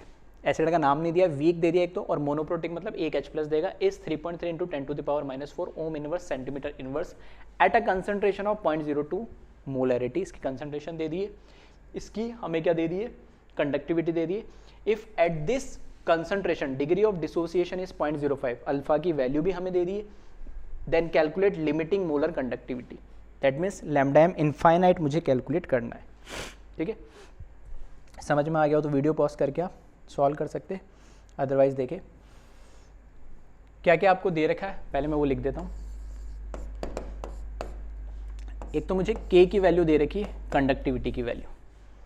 ठीक है, K की वैल्यू दे रखी है 3.3 into 10⁻⁻⁴ ohm inverse centimetre inverse. ठीक है, कंडक्टिविटी K की वैल्यू दे रखी है हमें। फिर इलेक्ट्रोलाइट की कंसंट्रेशन मतलब मोलैरिटी दे रखी है 0.02 मोलर, सही है। और अल्फा मतलब डिग्री ऑफ डिसोसिएशन हमें दे रखा है 0.05। ठीक है, DOD जिसको हम अल्फा से रिप्रेजेंट करते हैं 0.05। और पूछा क्या है इसने, lambda limiting molar conductivity lambda M infinite इसने पूछे। तो अभी हमने देखा फॉर्मूले के अंदर ये पूछा है इससे, ये मुझे दे रखा है, तो मुझे कैलकुलेट क्या करना है, अल्टीमेटली ये कैलकुलेट करना है molar conductivity at any concentration C। ये पूछा गया है, ये गिवन दे रखा है, ये मुझे पता करना है। अब कैसे करें इसमें, तो बस इसका फॉर्मूला आपको याद होना चाहिए, सिंपल सा, कि molar conductivity at any concentration C क्या होता है, 1000 into conductivity divided by molarity. ठीक है, K भी दे रखा, M भी दे रखा, बस सॉल्व कर ले इसको। तो K की वैल्यू तो दे दी इसने 1000 इंटू 3.3 इंटू 10⁻⁻⁴ डिवाइडेड बाय 0.02। ठीक है, इसको सॉल्व कर ले, और इसको सॉल्व कर लेंगे तो इसकी वैल्यू आ जाएगी आपकी समथिंग 16.5। ठीक है, क्रॉस चेक कर लेना फिर भी एक बार, siemens centimetre square mole inverse. ठीक है, बस अब इसमें रख दे फॉर्मूले में वैल्यू इसकी।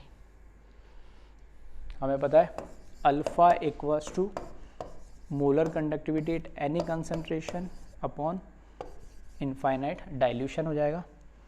तो यहाँ से मुझे कैलकुलेट क्या करना है, तो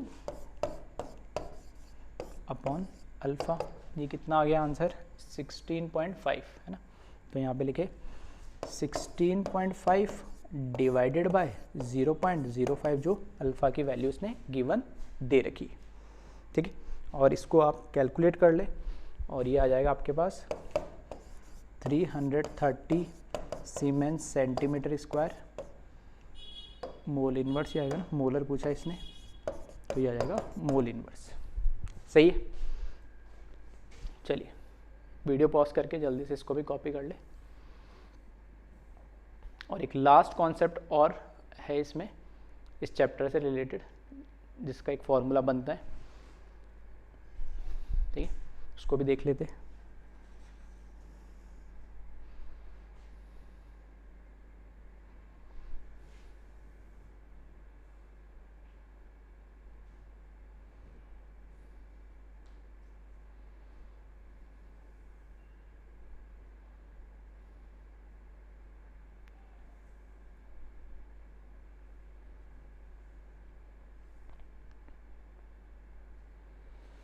चलिए नेक्स्ट हेडिंग दे रखी, determination of solubility and solubility product of sparingly soluble salt. अब ये क्या आ गया, तो आयोनिक इक्विलिब्रियम में हम पढ़ते सॉल्युबिलिटी एस से, वो जहाँ पे कंसंट्रेशन होता था उसको हम सॉल्युबिलिटी बोलते थे, एस वो भी एक कंसंट्रेशन होती थी एस से, और सॉल्युबिलिटी प्रोडक्ट के एस पी, ठीक है, सॉल्युबिलिटी प्रोडक्ट का कांस्टेंट के एस पी। तो एस और के एस पी को यहाँ पर, ठीक है, स्पेरिंगली, वहाँ पे आयोनिक में हम बोलते हैं सॉल्युबल और स्पेरिंगली सॉल्युबल, इनऑर्गेनिक में जैसे हम बोलते हैं सॉल्युबल और इनसॉल्युबल, वैसे फिजिकल में हम आयोनिक इक्विलिब्रियम के रेस्पेक्ट में उसकी केएसपी की वैल्यू के अकॉर्डिंग क्या बोलते हैं, एक तो होता है सॉल्युबल और एक होता है स्पेरिंगली सॉल्युबल, मतलब बहुत ही ना के बराबर सॉल्युबल है लेकिन कुछ तो होगा ही होगा, इसलिए हम उसको क्या बोलते थे, जिनकी सॉल्युबिलिटी इनसॉल्युबल, जिनको इन जनरल बोलते हैं इनऑर्गेनिक में, उसको फिजिकल में हम स्पेरिंगली सॉल्युबल बोलते थे, जिसमें ना के बराबर सॉल्युबिलिटी होती बहुत कम, ठीक है। तो यहाँ पर हमें solubility and solubility product of sparingly soluble salt, ठीक है, उसके बारे में उन दोनों के बीच में क्या रिलेशन है वो देखना है, ठीक है। तो यहां मैंने लिखा है, देखना ध्यान से सुनना क्या बोल रहा हूं मैं, saturated solution of any sparingly soluble salt is assumed to be infinitely diluted because sparingly soluble salt has very low solubility। कोई भी sparingly soluble salt है, कोई भी स्पेरिंगली सॉल्युबल सॉल्ट है तो उसकी कुछ ना कुछ तो कंसंट्रेशन होगी। फॉर एग्जांपल AgCl है तो AgCl 1 लीटर में, 10 लीटर में, 1000 लीटर में कुछ तो सॉल्युबल होगा, तो कुछ तो कंसंट्रेशन होगी। उसी कंसंट्रेशन को फॉर एग्जांपल मोलरिटी के फॉर्म में दे रखी है, तो उसी कंसंट्रेशन को, उसी मोलरिटी को मैं क्या मान लेता हूँ, उसकी सॉल्युबिलिटी S मान लेता हूँ। क्यों? क्योंकि जो स्पेरिंगली सॉल्युबल सॉल्ट होगा, स्पेरिंगली सॉल्युबल सॉल्ट होगा, या मैं ऐसे बोल सकता हूँ जो हाईली इनसॉल्युबल होगा या जिसकी सॉल्युबिलिटी बहुत कम है, वो कितना डिसॉल्व है 1 लीटर के अंदर, वो ना के बराबर होगा, और वो उसकी क्या बताएगी, कंसंट्रेशन, और उसी को तो हम क्या बोलते हैं, सॉल्युबिलिटी बोलते हैं। आई बात समझ में? तो स्पेरिंगली सॉल्युबल सॉल्ट के, स्पेरिंगली सॉल्युबल सॉल्ट के लिए हम जो कंसंट्रेशन है उसी को हम क्या कंसिडर कर लेते हैं, यहाँ पे सॉल्युबिलिटी कंसिडर कर लेते हैं, क्योंकि वो जो कंसंट्रेशन जो डिसॉल्व है वही तो उसकी सॉल्युबिलिटी बता रहा है कि कितना डिसॉल्व है, ठीक, कितना सॉल्युबल है। तो यहाँ पर मैंने क्या करा, ये तो फॉर्मूला हम जो पढ़ते थे, limiting molar conductivity at any concentration C is equals to 1000 into conductivity upon molarity. और स्पेरिंगली सॉल्युबल सॉल्ट है या वीक इलेक्ट्रोलाइट जो दे रखा है, सॉल्ट जो दे रखा मैं, उसमें इस मोलरिटी की जगह मैं क्या लिख दूंगा, सॉल्युबिलिटी लिख दूंगा। तो वही करा मैंने। Eight infinite dilution, infinite dilution का मतलब यहाँ पर क्या है कि जितना सॉल्ट डिसॉल्व होना है उतना हो जाएगा। अब मैं उसमें पानी डालता रहूँ, ठीक है। फॉर एग्जांपल 1000 मोल डाले, उसमें से कोई आधा, 1 या 1 लाख मोल में से आधा 1 मोल डिसॉल्व हुआ। अब उसमें और पानी डालूंगा तो और समझ सकते हो किस लेवल में। तो नॉर्मली तो हमने बोला कि सॉल्युबिलिटी ना के बराबर है, और उसमें मैं डाइल्यूशन पानी डालता रहूँ तो ऐसा तो होगा नहीं, पूरा डिसॉल्व हो जाएगा। तो उसमें इनफाइनाइट पानी भी डाल दो ना तो भी कोई उसकी सॉल्युबिलिटी बढ़ नहीं जाएगी, फर्क नहीं पड़ेगा प्रैक्टिकली अगर हम बात करें तो। इसलिए बोला कि इनफाइनाइट डाइल्यूशन पे जो स्पेरिंगली सॉल्युबल सॉल्ट होता है उसकी कंसंट्रेशन को ही हमने क्या बोला, सॉल्युबिलिटी बोला। तो वही लिखा, at infinite dilution the molarity of solution the molarity of solution become equals to its solubility. क्योंकि इनफाइनाइट डाइल्यूशन में आप कितना भी पानी डाल दो ऐसा तो है नहीं कि वो सॉल्यूबल पूरा हो जाएगा। ये एक अजम्पशन था, हमने माना था कि उसकी वीक हो या स्ट्रॉन्ग है सब पूरा का पूरा क्या हो जाएगा, आयोनाइज्ड हो जाएगा। तो हमने वो जो कंसंट्रेशन है उसको किसके बराबर कर दिया, इसके सॉल्युबिलिटी के बराबर। तो उस फॉर्मूले में बस यहाँ पर सी की जगह हमने क्या करा, इनफाइनाइट लगा दिया, इनफाइनाइट डाइल्यूशन आ गया, ठीक है। और वहाँ पर एम की जगह यहाँ पर क्या आ गया, एस आ गया। यानी आ रही बात समझ में। तो यहाँ पर फॉर्मूले में जो हम नॉर्मल फार्मूला लिखते थे हम मोलर कंडक्टिविटी का, उसमें बस इतना चेंज करा है कि वो किसी भी कंसंट्रेशन सीप के लिए डिफाइन होता था। बट अब क्योंकि यहाँ पर हमने इनफाइनाइट डाइल्यूशन कर दिया, तो अब मैं उसकी जो भी कंसंट्रेशन होगी वो क्या बताएगी, उसकी सॉल्युबिलिटी को तो बताएगा कि इनफाइनाइट डाइल्यूशन पे भी कितना सॉल्युबल है, ठीक है। तो वही m को रिप्लेस करके हमने s कर दिया। तो इस फॉर्मूले को आप ध्यान रखें। तो यहाँ से हमने क्या रिलेट करा है, यहाँ से हमने रिलेट करा है क्या, लिमिटिंग मोलर कंडक्टिविटी और किसको, सॉल्युबिलिटी को, ठीक है। तो फिर से अगेन आया कैसे, समझ में आ गया तो अच्छी बात है, नहीं तो एटलीस्ट फॉर्मूला तो आप ध्यान रखें, ठीक है। चलिए अब इसमें वैसे तो आप लोगों को पता ही है, फिर भी चलो मैं थोड़ा सा बता देता हूँ एक आइडिया। जैसे अगर मेरे पास बाइनरी इलेक्ट्रोलाइट होता तो इसके लिए KSP वगैरह कैसे लिखते, है ना। बाइनरी इलेक्ट्रोलाइट होता, फॉर एग्जांपल मेरे पास AB है तो डायरेक्टली लिखे तो ये हो जाएगा A+ और B- हो जाएगा, ठीक है। तो इसके लिए हम कैसे लिखते, KSP की value KSP equals to S into S, तो ये क्या बन जाएगा S²। तो ये तो हुआ सॉल्युबिलिटी, ये हुआ सॉल्युबिलिटी प्रोडक्ट। तो सॉल्युबिलिटी और सॉल्युबिलिटी प्रोडक्ट इस तरीके से रिलेट होते हैं किसी भी इलेक्ट्रोलाइट के लिए, और सॉल्युबिलिटी और लिमिटिंग मोलर कंडक्टिविटी इस फॉर्मूले से कनेक्टेड होते हैं। फॉर एग्जांपल कोई भी, ये तो AB टाइप था, चलो A2B3 टाइप ले लूँ। A2B3 टाइप है तो कैसे लिखेंगे इसको, 2A, ये इसका चार्ज, ये इसका चार्ज, पहले कैटायन लिखा होता तो अपना आप चार्ज इस पर क्या आ जाएगा +3। ये कितने नंबर दे रखे हैं, 2, तो 2, ये चार्ज इधर चला गया, ये चार्ज इधर चला जाएगा माइनस, ये प्लस ये माइनस, कितने दे रखे 2, तो यहाँ पे 2 लगा, ये 3 दे रखे तो यहाँ 3 लगा दे, 3B-2। इसके लिए जब मेरे को KSP लिखना है तो कैसे लिखते हैं हम, यहाँ पर क्या 2 दे रखा है तो 2S लिखेंगे, और जो इसका कॉफिशिएंट है वही इसकी पावर बन जाएगा। यहाँ पे 3 दे रखा है तो यहाँ पे लिखेंगे 3S, और यही कॉफिशिएंट इसकी पावर बन जाएगा। ऐसे लिखते, तो बस एक रिमाइंड कराने के लिए, वैसे तो हम इसको क्या किस में पढ़ते, आयोनिक इक्विलिब्रियम में पढ़ते, फिर भी रिमाइंड कराने के लिए किस तरीके से सॉल्युबिलिटी प्रोडक्ट को और KSP को रिलेट करते। चलिए तो वीडियो पॉज करके इसको कॉपी कर ले जल्दी से, फिर इस पर एक लास्ट न्यूमेरिकल देख लेते और फिर ख़त्म करते इस लेक्चर को।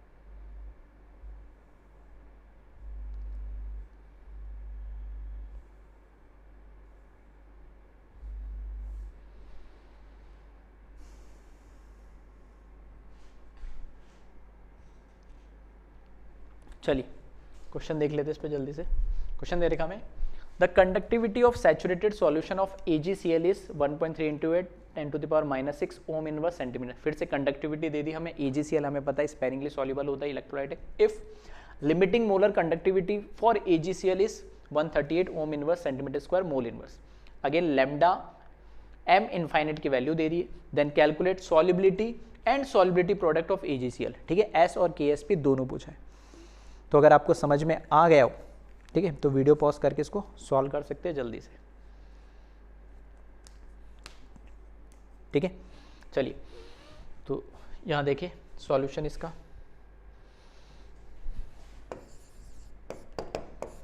ठीक है।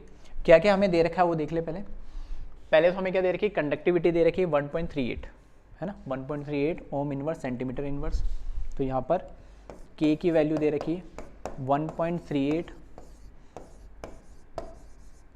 ओम इनवर्स और सेंटीमीटर इनवर्स। दूसरी चीज़ हमें क्या दे रखी है यहाँ पे, लिमिटिंग मोलर कंडक्टिविटी, ठीक है। लिमिटिंग मोलर कंडक्टिविटी दे रखी है कितना, 138। तो यहाँ पर हमें लिमिटिंग मोलर कंडक्टिविटी और किसकी, AgCl की, तो यहाँ पर लिख दिया मैंने, ये दे दिया हमें 138 सीमेन सेंटीमीटर स्क्वायर मोल इनवर्स, ठीक है। दो चीज़ हमें दे रखी और हमसे पूछा है S और KSP। अभी हमने फॉर्मूला लिखा है इसके लिए, ठीक है। फॉर्मूला क्या लिखा है, limiting molar conductivity of any electrolyte sparingly soluble, electrolyte या सॉल्ट बोल लो आप, 1000 into conductivity divided by solubility. देखो K दे रखा है, ये दे रखा है, S यहाँ से आप कैलकुलेट कर सकते, बस वैल्यूज़ रख दे। तो यहाँ पर मैं लिख रहा हूँ S is equals to 1000 into K upon limiting molar conductivity of AgCl, सही है। तो यहाँ पर बस वैल्यू लिख दे, 1000 into 1.38 into 10 to the power -6 upon 138, ठीक है। चेक कर लेना वैल्यू सही तो लिखिए, ठीक है। यहाँ से इसको सॉल्व करोगे तो S की वैल्यू कैलकुलेट आकर आएगी 10 टू द पावर -5, ठीक है। ये तो आ गया हमारे पास पहला आंसर।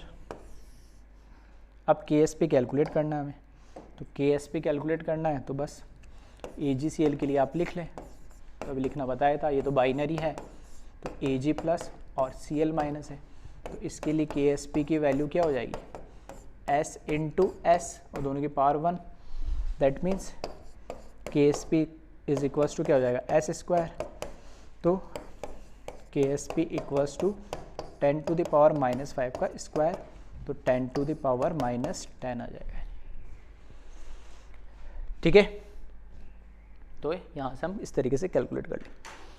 तो लास्ट के 2-3 टॉपिक ऐसे तो इन जनरल इतने क्वेश्चन तो आते हैं नहीं कभी, ठीक है। एडवांस पॉइंट ऑफ व्यू से उस हिसाब से देख लेना, या कई बार पूछ भी ले तो एटलीस्ट फार्मूला तो आप डायरेक्ट ध्यान रखें, ठीक है।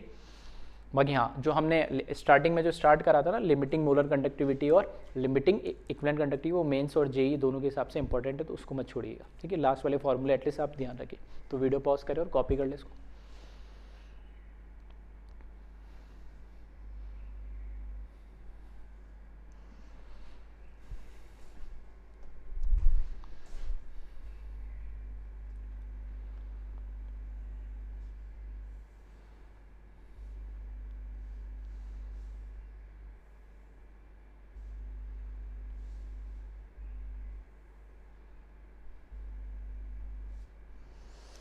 चलिए, तो यहाँ पर चैप्टर का जो न्यूमेरिकल वाला पार्ट है ना, वो तो हुआ सारा ख़त्म। अब सेल, हमारे जो इस चैप्टर में पार्ट बचा वो, ठीक है, सेल और बैटरीज बची। थ्योरेटिकल पार्ट है, बोर्ड के हिसाब से थोड़ा सा इंपॉर्टेंट है, या बोर्ड में इस तरह का क्वेश्चन आ जाए, या जेई मेंस में भी आता है तो थोड़ा लॉजिकल क्वेश्चन ही आता है, ठीक है। बाकी यहाँ से मेजरली क्वेश्चन बनने के सबसे ज़्यादा चांस होते हैं, यहाँ तक जितना हमने पढ़ लिया।